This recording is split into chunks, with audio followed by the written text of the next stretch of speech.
So for today's video, I'm gonna do something a little bit different. I'd like to have a little story time with you guys explaining how I got into bikini competitions and how I got to where I am today. Just wanna see the light.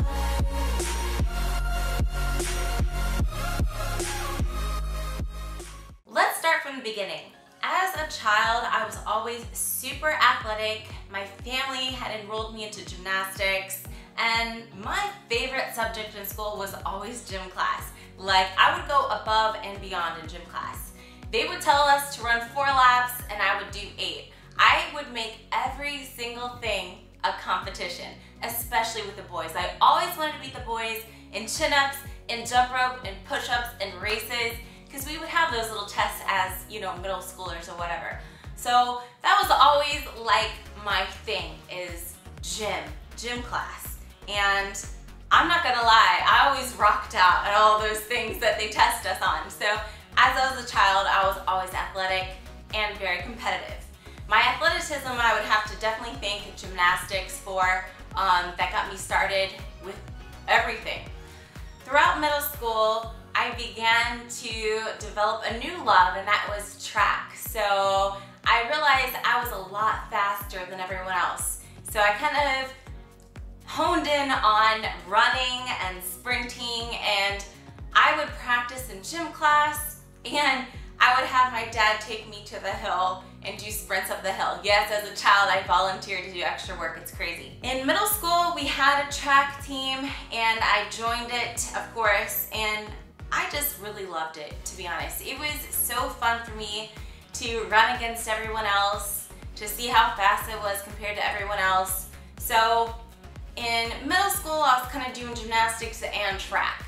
As we got into high school, I focused mostly on track only. I kind of gave up gymnastics, but kind of still kept my skills along the way. Even till this day, I can still do a lot of things that I used to be able to do in gymnastics. But track was my main thing. And in high school, I wasn't even like a cool kid. I was pretty much a loner, to be honest with you, because all I cared about was track, and running a track meet was like the highlight. And I would love in the morning when they would make announcements and they would give the results of the track meet. And I was very successful in high school. I ran the 300-meter hurdles, the long jump, and the 100-meter hurdles, but my main event was the 300-meter hurdles. And I was so good at track as a high schooler that I earned a scholarship to a Division I college, where I ran the 400-meter hurdles because they no longer had 300-meter. It was the 400-meter hurdles, and I ran on scholarship. And at this time, honestly, track wasn't as fun as it used to be. I think it was probably because it was more like forced rather than a voluntary thing. So I began to lose my love for track and fields, and eventually, after my college career was over, and unless you make it to the Olympics or are super good at track, you're pretty much at a dead end. There's not much more you can do after that. You can join a track club, but it's not quite the same. And around this time, I was feeling so lost because I'm done with college, I'm done with running, but what am I training for? It was so different for me to not be focused on a specific goal or train for something or to put my all into everything. And I just felt so like I was just existing, and I don't know. I was missing a part of me. And around this time, I kind of discovered or stumbled upon the sport of NPC bikini. And actually, one of my former high school track coaches, who I kept in touch with, I noticed that she did figure competitions. So I kind of learned things from her about the sport. So I noticed that they also had the bikini division, and I thought bikini was well suited for me and for my body type. Now keep in mind, I've only been out of track shape for about a few months, so I already had a pretty good base to start off with as far as bikini was concerned. So I entered in my first show. It was the Arnold Classic in Ohio. It's a huge show, and as they say, go big or go home. So I just went big on my first show. I competed and I was just so clueless.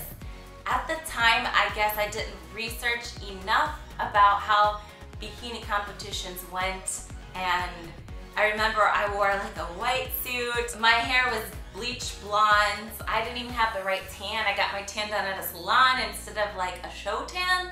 Yeah, everything was a mess. My posing was a mess. My body was pretty good. I had a pretty good physique. Maybe a little bit too lean, too small, but more so the problem was my everything else, just the things that I mentioned to you. So it took me about a year to get it together as far as posing, the right suit, the right hair color. It took me about a year, and funny enough, the first show I competed in, like I mentioned, the Arnold Classic, that year I got 14th place. So the first Arnold Classic that I ever competed in as an amateur, I got 14th place. And the following year, 2012, when I finally got it together, because I researched and I improved, I took first overall out of everyone. So as an amateur, I won first overall. And that was a pretty big deal because this was the biggest show for an amateur at the time. And there were girls traveling from all over the world just to compete there. And I drove 2 hours from Akron to Columbus, Ohio, and I ended up beating everyone. So that was my first big moment, and that was my first moment that it was like, wow, maybe this was like my thing, my new thing. Maybe I'm like meant to do this. So at the time, I wasn't able to get my pro card from the Arnold Classic Amateur. I believe the rules have changed since then, but at the time it wasn't allowed. So I ended up getting my pro card about 5 months later at the NPC Team Universe. Won my pro card, and that was another super exciting event for me because I remember that was just like my goal was to win my pro card. And I just felt like Cinderella. I was like, oh my God, I can't believe I won pro card. That whole night I couldn't even sleep. I literally couldn't.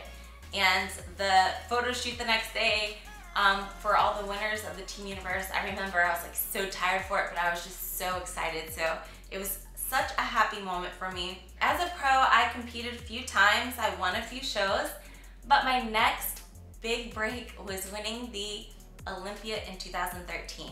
And that, till this day, is the most exciting, the happiest, most shocking moment of my entire life. In fact, on stage, I actually cried. And the reason why is, going into the Olympia, I was not exactly predicting to win. I was not expecting to win. No one was expecting to win. In fact, I was just a rookie amongst all these seasoned pros that I've looked up to for years, that I saw in magazines, that I saw like on advertisements for supplement companies.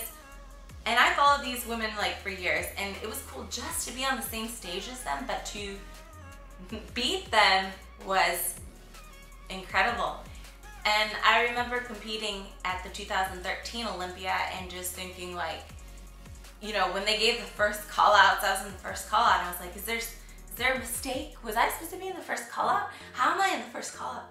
Like, you don't understand. I was just happy to be at the Olympia, but I said, you know what? I'm happy to be at the Olympia. If I get top 10 at the 2013 Olympia, I will be the happiest girl ever. I will be so ecstatic. And what's cool is not only did I meet my goal, but I exceeded it. So I always say I like to keep my goals realistic and maintainable and work towards the bigger ones, but I just feel like I made the biggest jump. I made the biggest jump from just happy to be there, to qualify, to winning the whole thing, which meant I was #1 in the entire world. That was the coolest feeling ever. And it was like so unexpected. I was such an underdog.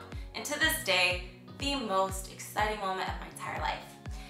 Fast forward a little bit, I won some more pro shows, and I won 2 more Olympias, and I was then a 3-time Bikini Olympia champion, so I was like on top of the world. I was the girl to beat. And eventually, the following year, I kind of slacked with the training, and kind of started to get a little overwhelmed with that. It was like a lot of pressure for me, and I just kind of crumbled a little bit under the pressure. I moved to LA, things were changing and I was just kind of not focused and just not my usual self. I ended up taking 4th that year at the Olympia. And then after that, I said, you know what, I think I need to break. I need to break to get my minds right, to get focused again, to make me realize why I love the sport so much.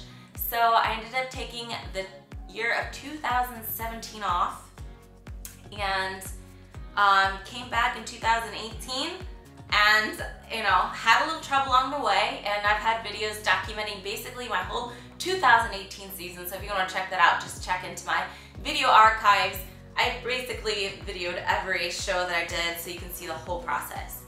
But 2018 was such a tough year to come back. I was dealing with some health issues, but when I did come back, I came back leaner and meaner than ever, and in my opinion, my best physique to date, 2018 Olympia. So here I am, 2019, talking to you guys, doing some shows again. I have some shows planned for this year. I'm not going to announce which ones yet, but just through this entire experience, I'm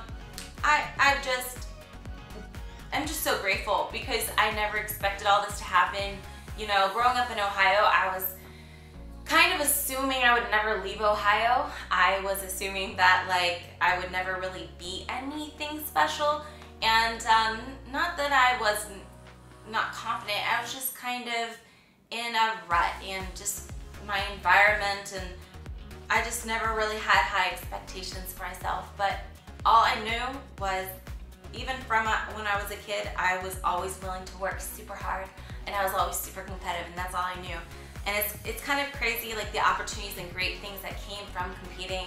I basically made this my career, not necessarily competing, but the things that go along with it, the endorsements, sponsorships, seminars. I get to travel the world and compete, and I have my own fitness app.